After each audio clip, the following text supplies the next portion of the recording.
त्यामुळे झालेली पक्षाची वाताहत, त्यानंतर झालेली बंडखोरी, त्यानंतर आलेली सत्ता, ही सर्व गोष्टी महाराष्ट्राला माहीत आहे.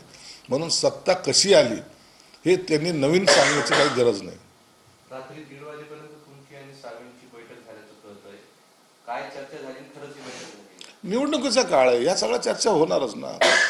दिवसभर कार्यकर्त्याचा रेटा असतो, कार्यकर्ते भेटत असतात.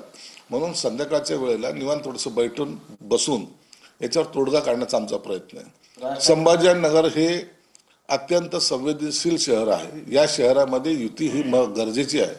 त्यासाठी कोणत्याही क्षणी कुठेही आमची बसण्याची तयारी असते आणि युतीची बोलणी सफल कशी होईल हा आमचा प्रयत्न आहे. राज ठाकरे उद्धव ठाकरे एकत्र आल्यानंतर आता अमित ठाकरे आणि आदित्य ठाकरे राज्यावर एकत्र प्रचार करणार आहे. एक दिवसाचा त्यांचा निश्चित दौरा असणार आहे. आजही त्या क्रांती चौकला आदित्य ठाकरेचा एकदम प्रचंड दौरा आहे. क्रांती चौक टू गुलमंडी अवघ्या 1.5 किलोमीटरचं अंतर ते कापणार आहेत. सगळ्या टाटा करणार आहेत. आता भेटूया 16 तारखेनंतर. हा झाला त्यांचा प्रचाराचा कार्यक्रम.